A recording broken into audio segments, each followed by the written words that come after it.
Hello दोस्तों, good afternoon, नमः संस्कृताय। आप सभी का यमएस क्लासेस 1 में स्वागत है। दोस्तों आज हम करेंगे प्रश्नोत्तरी। जो आज का हमारा प्रश्नोत्तरी दोस्तों किस टॉपिक पे है, तो संस्कृत भाषा का उद्भव और विकास। इसका जो प्रश्नोत्तरी आज हमारा तीसरा भाग है। इसका पहला और दूसरा भाग दोस्तों हम पढ़ाकर यूट्यूब पर डाल दिए। आज हमारा प्रश्नोत्तरी का तीसरा भाग है। किस टॉपिक पे, तो दोस्तों संस्कृत भाषा का उद्भव और विकास। संस्कृत भाषा का उद्भव और विकास कैसे हुआ, उसकी उत्पत्ति कैसे हुई, और संस्कृत भाषा में कौन कौन से भाषाएं हैं, पाली क्या है, कौन सी भाषाएं हैं, और जो है पश्चिमी हिंदी कौन सी भाषाएं हैं, यह सभी के बारे में जो है इस पर आज हम प्रश्नोत्तरी करेंगे। ठीक है, आज का हमारा पहला प्रश्न होगा दोस्तों। आइए हम देखते हैं प्रश्नोत्तरी। आज का हमारा पहला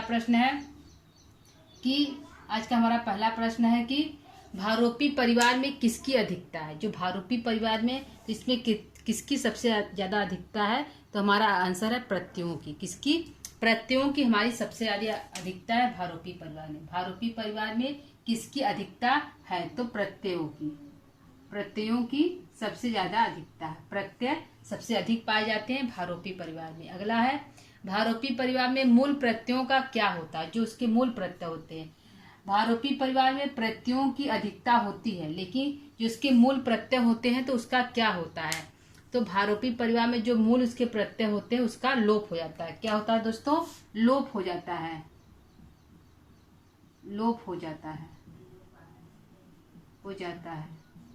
ठीक है दोस्तों, यह हमारा प्रश्न उत्तर जो है, प्रश्नोत्तरी जो है झारखंड के अकॉर्डिंग है। तो उसमें जो है यह प्रश्न जो है पूछा गया है, तो वहां से प्रश्न को लिया गया है दोस्तों। तो आप लोग इसको देख सकते हैं। तीसरा प्रश्न है, पश्चिमी हिंदी बोलियों को कितने भागों में बांटा गया है। जो हमारी हिंदी बोली है पश्चिमी हिंदी बोली, तो इसको कितने भागों में बांटा गया है। तो पश्चिमी हिंदी को दोस्तों 5 भागों में बांटा गया है। तो कौन कौन से हैं, तो खड़ी बोली है, ब्रज भाषा है, बुंदेली है, बांगरू है और कन्नौजी है। तो 5 भाषाओं में पश्चिमी हिंदी बोलियों को बांटा गया है। तो देखते हैं कितने भाग हैं। 5 भाग हैं। कितने हैं? 5 भाग हैं। 5 भागों में बांटा गया है। तो पहला कौन सा है, देख लेते हैं। पहला क्या है, तो पहला हमारा है खड़ी बोली। क्या है दोस्तों? पहला हमारी है,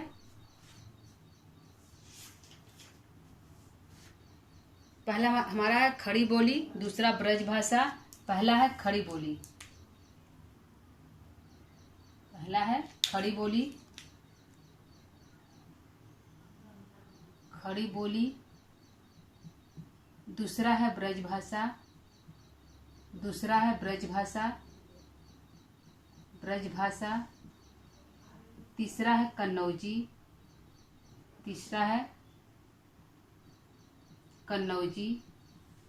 चौथा है बुंदेली और बांगरू, चौथा है बुंदेली और 5वां है बांगरू। चौथा है बुंदेली और 5वां है बांगरू। 5वां है बांगरू। तो ये हमारी 5 बोलियां हैं। किसकी है? पश्चिमी हिंदी की। प्रश्न हमारा, पश्चिमी हिंदी की बोलियों को कितने भागों में बांटा गया, तो 5 भागों में बांटा गया है। कौन कौन से हैं दोस्तों, तो खड़ी बोली है, ब्रज भाषा है, कन्नौजी है, बुंदेली है और बांगरू है। यह 5 जो बोलियां पश्चिमी हिंदी के अंतर्गत आता है। प्रश्न घुमाकर पूछेगा कि इनमें से कौन सी बोली जो है पश्चिमी हिंदी के अंतर्गत नहीं आता है।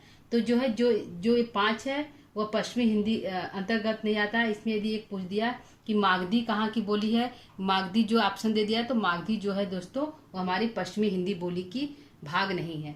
ठीक है, अगला देखते हैं, राजस्थानी भाषा कौन है।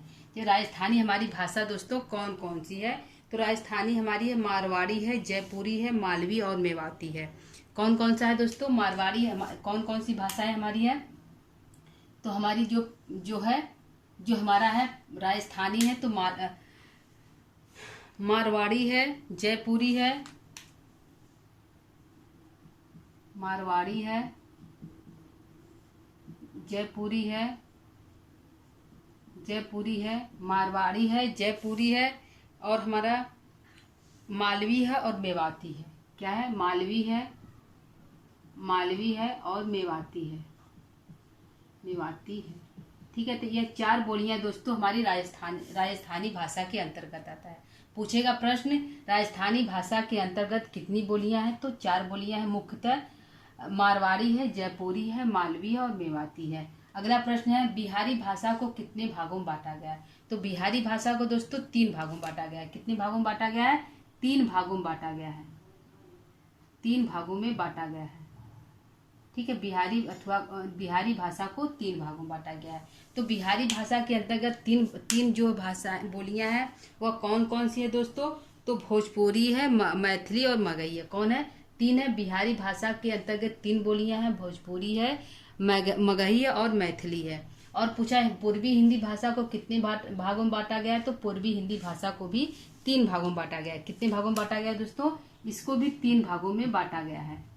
3 भागों में। तो कौन कौन से हैं? 3 भागों में बांटा गया है। तो कौन कौन से 3 है? तो यहाँ पूर्वी हिंदी भाषा को कितने भागों में बांटा गया है? तो 3 भागों में बांटा गया है। बिहारी भाषा को कितने भागों में बांटा गया है? 3 भागों में बांटा गया है। दोनों की जो संख्या 3-3 है। लेकिन यहाँ पे जो है इसके जो है पूर्वी हिंदी के इसके हमारे जो है 3 बोलियां हैं। तो अवधी, बघेली और छत्तीसगढ़ी है। कौन है? अवधी, बघेली और छत्तीसगढ़ी। अवधी है, बघेली है और छत्तीसगढ़ी।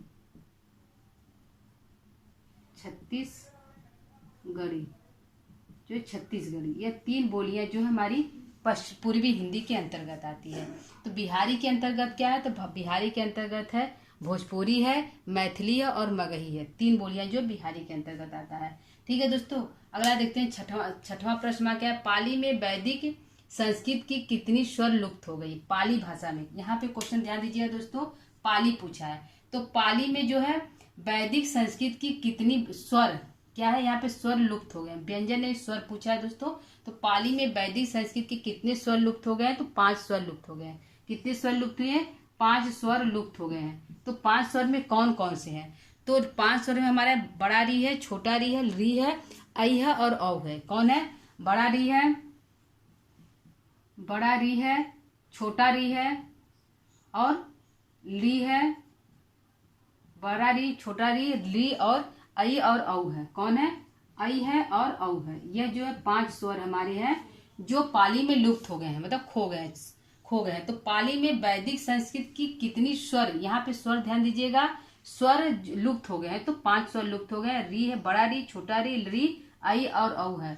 अगला क्वेश्चन है पाली में जो है वैदिक संस्कृत के 5 व्यंजन लुप्त हो गए। तो पाली में जो है वैदिक संस्कृत के 5 व्यंजन कौन कौन से लुप्त हैं? ठीक है, पाली में 5 व्यंजन कौन कौन से लुप्त है दोस्तों? तो हमारा है स है, श और श है और मूर्धन्य स है और हमारा है विसर्ग है, उपधमानी है और जिह्वा मूली है। उपधमानी है और जिह्वा मूली है। यह जो है 5 जो हमारे दोस्तों व्यंजन है। तो ये 5 व्यंजन जो है हमारे पाली भाषा में लुप्त हो गए हैं। स्वर 5 लुप्त हुए। तो 5 स्वर कौन कौन से? री है, बड़ा री, छोटा री, आई, औ है। लेकिन पूछा 5 व्यंजन है। तो 5 व्यंजन कौन कौन से हैं? तो जो शरीफा वाला स है, मूर्धन्य स है, विसर्ग है, उपधमानी और जिह्वा मूली है। यह जो है 5 व्यंजन हमारे लुप्त हो गए। 5 स्वर भी लुप्त हुए हैं और 5 व्यंजन भी लुप्त हुए। ध्यान दीजिएगा किसमें? तो पाली भाषा में। पाली भाषा में वैदिक संस्कृत के 5 स्वर लुप्त हुए हैं और 5 व्यंजन भी लुप्त हो गए हैं। अगला क्वेश्चन है पाली में 2 नए स्वर कौन से आए? 5 स्वर तो लुप्त हो गए हैं लेकिन 2 नए स्वर उसमें शामिल हुए। तो कौन से 2 नए स्वर उसमें शामिल हुए? किसमें दोस्तों? पाली में। ठीक है, पाली हमारे 2 नए स्वर शामिल हुए। तो कौन कौन से शामिल हुए? तो ए और ओ शामिल हुए। कौन है? ए शामिल हुआ है और ओ शामिल हुआ है। यह 2 हमारे जो है स्वर शामिल हुए पाली भाषा में। ठीक है, अगला है पाली में ड और ढ को क्या हो गया है? जो पाली भाषा है उसमें ड और ढ को क्या हो गया है? तो ड को ल हुआ है, ढ को ल हुआ है। ठीक है, ड को क्या हुआ है? ड को ल हुआ है और ढ को ल हो गया है। ड को क्या हो गया है? ल हो गया है। ठीक है, यह ल हो गया है। और ढ को क्या हो गया है? ढ को ल हो गया है। यह ल हो गया है। ठीक है, यह हमारा आंसर है। तो यहाँ पूछा पाली में ड को क्या हुआ और ढ को क्या हुआ? तो ड को ल हो गया है और ढ को ल हो गया है। ठीक है दोस्तों, इसको ध्यान दीजिएगा, ये ल हो गया है और ल हो गया है, किसको, जो है ढ और ड को। अगला क्वेश्चन है पाली में संधियां कितनी है। पाली में संधियां, तो संधियां के कितने भेद है, तो 3 है, स्वर, व्यंजन और विसर्ग। तो यहाँ पूछा कि पाली में संधियां कितनी होती हैं, तो पाली में भी संधियां 3 है। कितने हैं दोस्तों, 3 है। पाली में भी संधियां 3 है। तो 3 संधियां हैं, तो कौन कौन सी है, 3 संधियां हैं, तो पूछ लिया कि पाली में संधियां 3 है, तो कौन संधियां नहीं है। जैसे स्वर पूछ लिया, व्यंजन पूछ लिया, विसर्ग हो गया और अनुस्वार हो गया। तो इसमें कौन सा जो है पाली में जो है नहीं है, तो हमारा जो है संधियों के 3 भेद होते हैं दोस्तों, स्वर संधि, व्यंजन संधि और विसर्ग संधि। तो यहाँ पे स्वर और व्यंजन तो हमारे रहेंगे। ठीक है, यहाँ पे पहला होगा स्वर, स्वर संधि, स्वर, स्वर संधि। दूसरा हो गया व्यंजन संधि, व्यंजन संधि, संधि। और तीसरा क्या है, तीसरा हमारा विसर्ग नहीं होगा। ठीक है, यह ध्यान दीजिए, 2 तो हमारा होगा स्वर और व्यंजन होगा, लेकिन यहाँ पर अनुस्वार हो जाएगा। क्या हो जाएगा, अनुस्वार हो जाएगा, अनुस्वार संधि हो जाएगा। ठीक है, तो यहाँ पे अगर प्रश्न पूछ लिया कि पाली में कौन सी संधि नहीं है, तो यदि दे दिया स्वर, व्यंजन और विसर्ग, तो जो है विसर्ग नहीं होगा। ठीक है, विसर्ग की जगह अनुस्वार हो गया है। क्या हो गया दोस्तों, अनुस्वार संधि हो गया पाली भाषा में। ठीक है, पाली में। अगला है पाली में कितने वचन होते हैं, पाली में कितने वचन होते हैं। वैसे दोस्तों संस्कृत में 3 वचन है, एक वचन, द्विवचन और बहुवचन। लेकिन यहाँ पे पूछा है कि पाली में कितने वचन है, तो पाली में 2 वचन है, एक वचन और बहुवचन है। कितने हैं, एक वचन है और बहुवचन है। पाली में कितने वचन है, तो एक वचन है, एक वचन है और बहुवचन है। कितने हैं, 2 वचन है, 2 वचन है, जिसमें से एक है, एक क्या है, एक हमारा है, एक हमारा है क्या है दोस्तों, एक हमारा है एक वचन, एक वचन, और दूसरा बहुवचन। दूसरा क्या है, बहुवचन, बहुवचन। ठीक है दोस्तों, यह हमारा हो गया एक वचन और बहुवचन।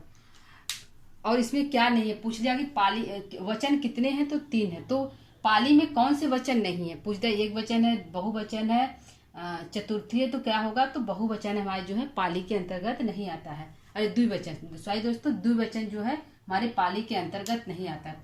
पूछ लिया कि पाली में कौन सा वचन नहीं आता है, तो द्विवचन नहीं आता है। अगला है पाली में शब्द रूप में कितने विभक्तियों के रूप समान होते हैं। तो कौन सी ऐसी विभक्तियां हैं जिसके रूप समान होते हैं। तो अक्सर देखते हैं दोस्तों कि पंचमी और षष्ठी के जो रूप होते हैं हमारे समान होते हैं। किसमें, हमारे जो है संस्कृत में जो है पंचमी और षष्ठी के रूप जो है समान होते हैं। तो यहाँ पूछा है कि पाली में किसके रूप समान होते हैं। तो पाली में चतुर्थी और षष्ठी के रूप समान होते हैं। किसके होते हैं, पंचमी और चतुर्थी और षष्ठी के रूप समान होते हैं। पाली में शब्द रूप में किस विभक्ति के रूप समान होते हैं। तो चतुर्थी होता है, चतुर्थी और षष्ठी के रूप समान होते हैं।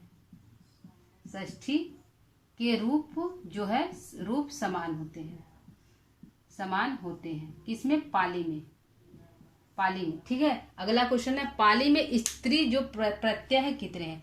प्रत्यय कुल कितने हैं पाली भाषा में, पूछा है पाली में स्त्री प्रत्यय कितने हैं। तो स्त्री प्रत्यय पाली में 7 हैं। कितने हैं, 7 हैं। तो 7 कौन कौन से हैं, तो 7 है आ नी। 7 हमारे कौन कौन से हैं, आ ई नी नी, क्या है, आ है, ई है, ईनी है, नी है, आ है, ई है, ईनी है, नी है, और जो है आनी ऊ ती है। क्या है, आनी ऊ ती है। क्या है, आनी है, ऊ है और ती है। यह जो है क्या है, 7 जो है प्रत्यय अथवा स्त्री प्रत्यय होते हैं। स्त्री प्रत्यय पाली में 7 हैं। कौन कौन से, आ है, ई है, ईनी है, नी है, आनी है, ऊ है और ती है। ये 7 प्रत्यय जो है पाली में होता है। अगला है पाली में धातुएं कितनी हैं। पाली में कुल कितने धातुएं हैं। ठीक है, तो धातुएं दोस्तों होता है हमारी जो संस्कृत में 2000, लगभग 2000 धातुएं होती है। संस्कृत में कितनी धातुएं होती हैं, लगभग 2000 धातुएं होती हैं। तो यहाँ पे पूछा है कि पाली में धातुएं कितनी है। प्रश्न हमारा पाली से है कि पाली में धातुएं कितनी होती है। तो पाली में धातुएं 500 मानी गई है। कितने हैं, 500 धातुएं हैं, 500 धातुएं हैं। धातुएं हैं पाली में। ठीक है, 500 धातुएं जो है पाली में हमारे हैं। ठीक, अगला है पाली में गढ़ कितने हैं, तो गढ़ पाली में कितने हैं, तो 9 गढ़ हैं। कितने गढ़ हैं, 9 गढ़ जो है पाली में हमारे पाए जाते हैं। पाली में कितने गढ़ हैं, 9 गढ़ है। तो इसमें से आदिगढ़ और जुहादीगढ़ जो है नहीं पाए जाते। आदिगढ़ और जुहादीगढ़ जो है पाली में नहीं पाए जाते हैं, और 9 गढ़ जो है पाली में पाए जाते हैं। ठीक है दोस्तों, तो ये हमारे जो 15 प्रश्न थे। कितने दोस्तों, 15 प्रश्न है।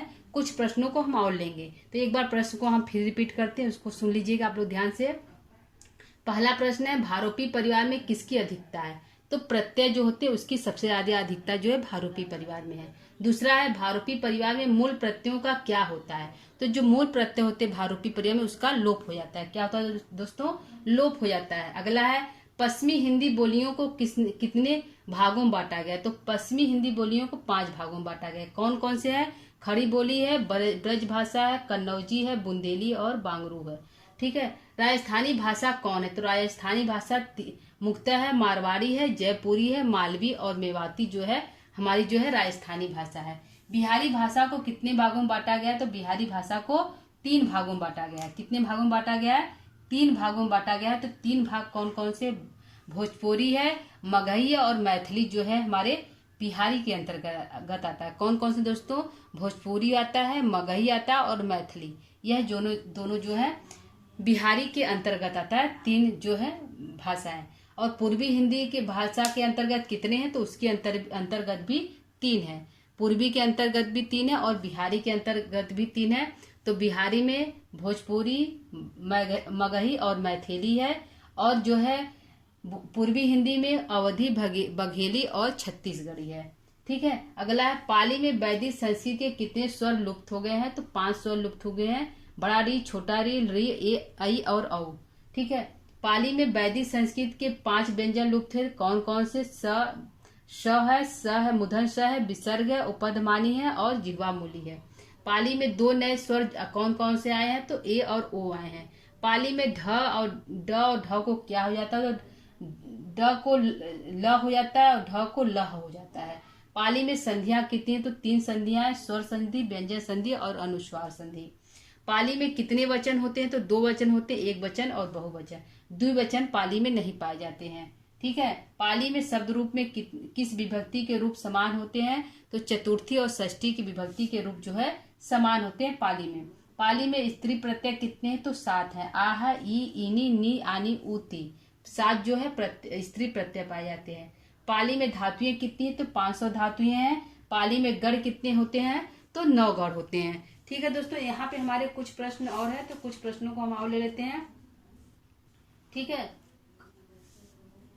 यहाँ पे कुछ प्रश्नों को हम और ले लेते हैं। यहाँ पे हमारा है कुल टोटल 15 प्रश्न हुआ है। ठीक है दोस्तों, कुछ हम प्रश्नों को और ले लेते हैं जिससे कि आप लोग आसानी से इसको पढ़ सकते हैं।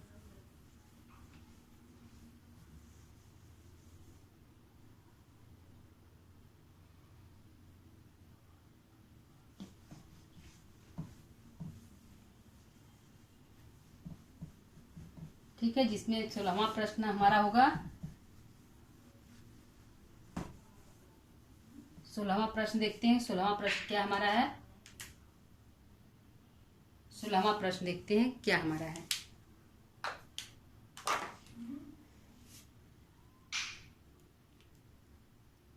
पाली में लेट लकार के रूप क्या मिलते हैं, पाली में जो है पाली में लेट लकार के रूप क्या मिलते हैं। ठीक है दोस्तों, यहाँ पे हमारा क्वेश्चन है कि पाली जो होता है, पाली भाषा में जो लेट लकार के रूप है वह क्या मिलते हैं। ठीक है, यह हमारा प्रश्न है। तो आंसर हमारा है कि पाली में लेट लकार के 2 रूप पाए जाते हैं, नहासी और दहासी। क्या होता है, नहासी और दहासी 2 रूप है। कौन सा है, पहला है नहासी है और दूसरा दहासी है। दूसरा क्या है, दहासी है। तो 2 रूप पाए जाते हैं, एक है नहासी और दूसरा है दहासी। और 16वां प्रश्न देखते हैं। 16वां हमारा प्रश्न क्या है, 17वां क्या है, 17वां प्रश्न देखते हैं दोस्तों। तो 17वां है कि पाली में किस पद का लोप हो गया है। पद आत्मनेय पद परस्मैपद पद होते हैं। तो पाली में किस पद का लोप हो गया है? पाली में किस पद का लोप हो गया है? किस पद का लोप हो गया है? लोप हो गया है। ठीक है दोस्तों, ये हमारा प्रश्न है, गया है। पाली में किस पद का लोप हो गया है? तो पाली में आत्मनेय पद का लोप हो गया। किसका हो गया? आत्मनेय पद का लोप हो गया है। आत्मनेय पद का लोप हो गया। किसमें? तो कौन से पद पाए जाते हैं? सिर्फ पारस्मरिक पद ही पाए जाते हैं। आत्मनेय पद का लोप हो गया है। अगला देखते हैं 18वां हमारा प्रश्न क्या है। 18वां प्रश्न को देखते हैं दोस्तों कि पाली में किस पद का प्रयोग किया जाता है? तो परस्मैपद पद का। पाली में किस पद का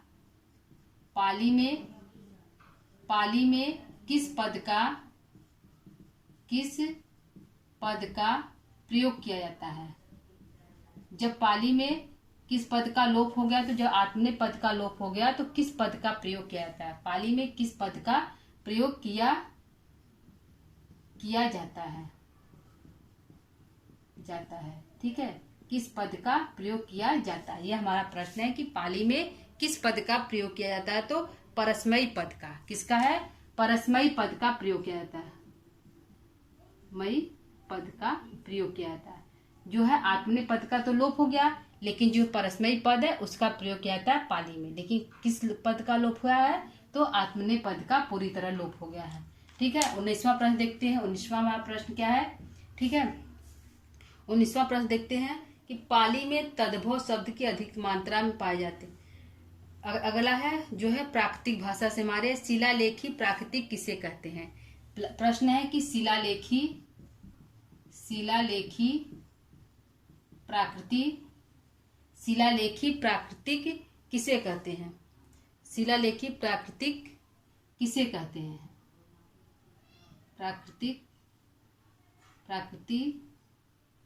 प्राकृत किसे कहते हैं? शिलालेखी प्राकृत किसे कहते हैं?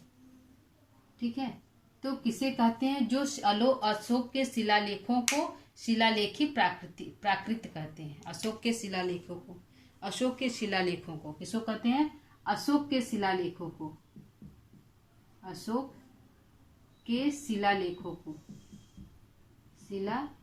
को जो है क्या कहते हैं? शिलालेखों क्या कहते हैं? शिलालेखी प्राकृत। ठीक है, अगला प्रश्न क्या है? अगला 20वां प्रश्न हमारा क्या है? तो 20वां प्रश्न हमारा दोस्तों है कि शिलालेखी और किस नाम से जानते हैं? शिलालेख को और किस नाम से जानते हैं? शिलालेख को और किस नाम से जानते हैं? किस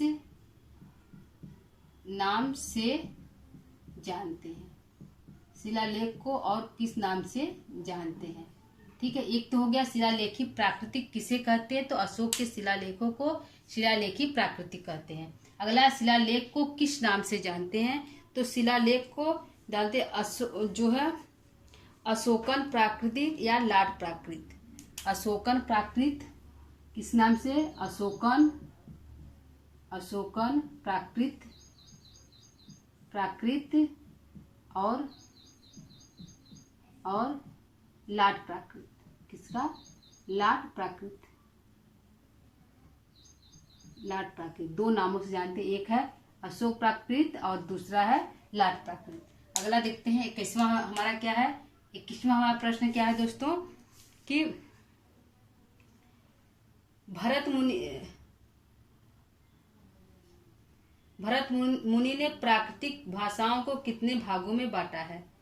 भरत मुनि ने प्राकृतिक भाषाओं को भरत मुनि ने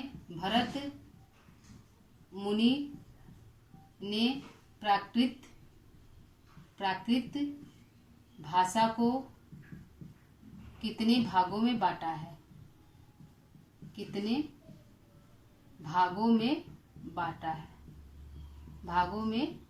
है? ठीक है दोस्तों, ये हमारा प्रश्न है कि जो है भरत मुनि ने प्राकृत भाषा को कितने भागों में बांटा है? तो 7 भागों में बांटा है। कितने भागों में बांटा है दोस्तों? 7 प्राकृत मुख्य और 7 गौड़ है। 7 भागों में बांटा है। 7 प्राकृत मुख्य और 7 जो है गौड़ है। तो 7 यानी 14 जो है भागों में बांटा है प्राकृत भाषा को। अगला है 22वां प्रश्न हमारा है, भरत मुनि ने प्राकृत भाषा को कितने भागों में बांटा है? तो 7 जो है हमारा हो गया प्राकृत मुख्य भाषा होता है और 7 जो है गौड़ भाषा होता है। तो कुल 14 भाषाओं में प्राकृतिक को माना है। ठीक है,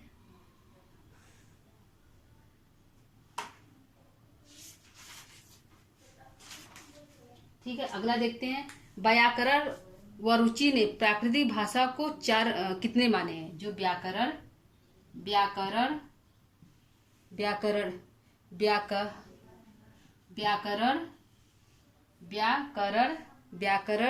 व रुचि ने पाली को कितने भागों में बांटा है? ठीक है, अरे प्राकृतिक भाषा को व्याकरण व रुचि ने प्राकृत भाषा को कितने भागों में बांटा है? कितने भागों में बांटा है? बांटा है। ठीक है, यह हमारा प्रश्न है कि व्याकरण व रुचि जो है, जो व्याकरणकार व रुचि ने प्राकृतिक भाषा को कितने भागों में बांटा है? तो प्राकृतिक भाषा को 4 भागों में बांटा है। कितने में बांटा है? 4 भागों में बांटा है। तो 4 भाग कौन कौन से देखते हैं कि 4 भाग हमारे कौन कौन से हैं? तो सौरसेनी है, महाराष्ट्री है, मागधी और पैसाची है। क्या है? 4 भाग है। पहला है सौरसेनी,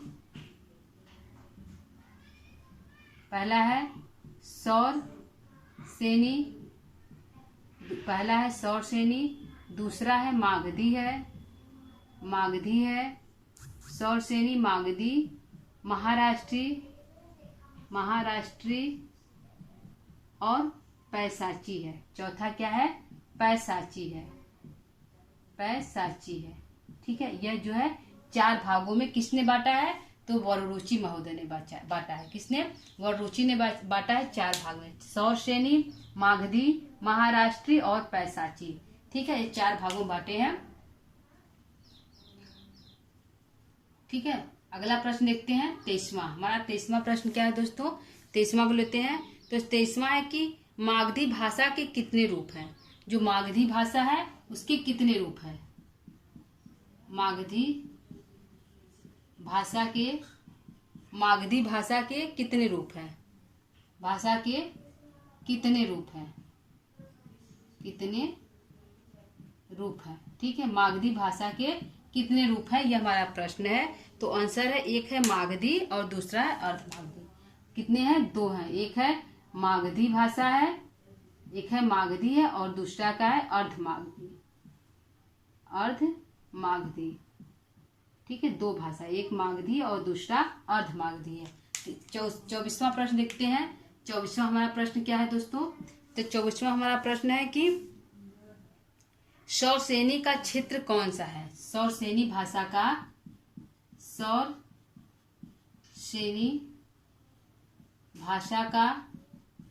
क्षेत्र कौन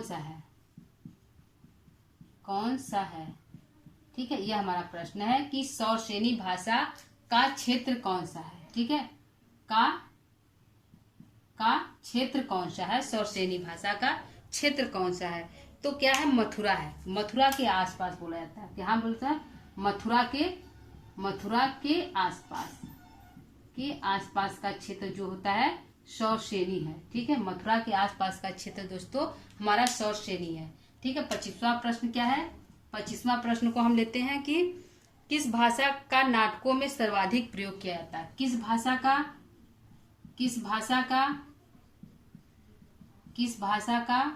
नाटकों में सर्वाधिक प्रयोग किया जाता है? प्रयोग किया जाता है। यह हमारा प्रश्न है दोस्तों, इम्पोर्टेंट प्रश्न है, तो इसको ध्यान दीजिएगा। किस भाषा का नाटकों में सर्वाधिक प्रयोग किया जाता है? तो सौरसेनी भाषा का।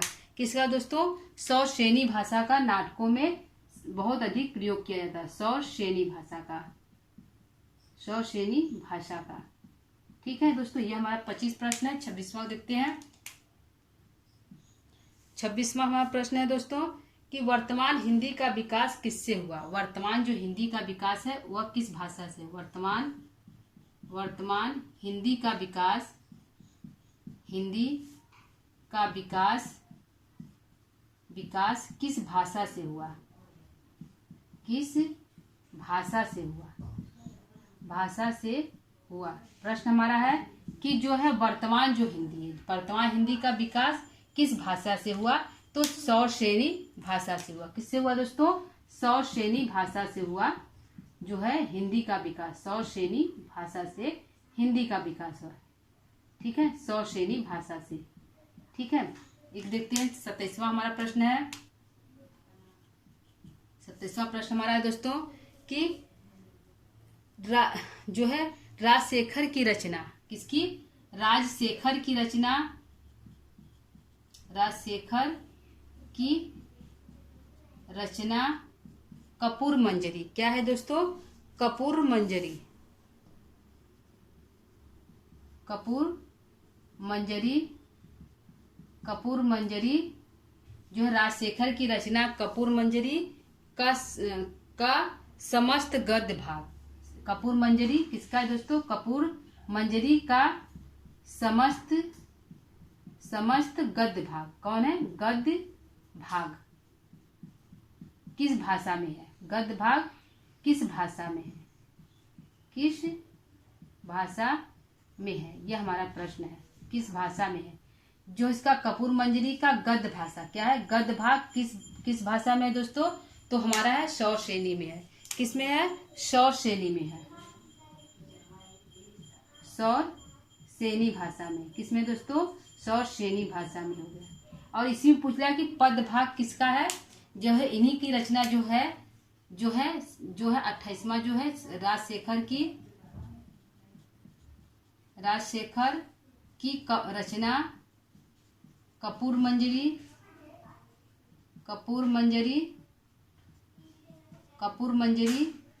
का समस्त पद भाग। यहाँ पे गद्य है तो यहाँ पे दोस्तों पद भाग किस भाषा में है? ठीक है, किस भाषा में है? पद भाग किस भाषा में है? ठीक है, यह हमारा प्रश्न है। यहाँ पे गद्य पूछा दोस्तों, यहाँ पे पद पूछा है। यहाँ पे गद्य पूछा है, गद्य किस भाषा में, यहाँ पे पद पूछा है, पद किस भाषा में? किसमें? कपूर मंजरी में। किसकी रचना है? राजशेखर की रचना है। ठीक है, तो पद भाषा जो है महाराष्ट्री में लिखा गया है। किसमें लिखा गया है? महाराष्ट्री भाषा में लिखा गया है, महाराष्ट्री भाषा में लिखा गया है। यह दोस्तों ध्यान दीजिएगा। ठीक है, एक हमारा प्रश्न है कि कालिदास की जो नाटक है उसके जो गद्य भाग किस में लिखे गए हैं दोस्तों? तो जो है सौरसेनी में ही लिखे गए हैं। ठीक है, तो आगे के जो प्रश्न हमारा बच रहा है दोस्तों तो कल के क्लास में लेकर आएंगे। आज इतना ही रहेगा। जो हमारे टोटल 28 प्रश्न है दोस्तों जो परीक्षा दृष्टि से उपयोगी है, तो आप लोग इसको देख लीजिएगा। आज के लिए इतना ही दोस्तों। ठीक, तो इतना ही आज के लिए। नमः संस्कृता है।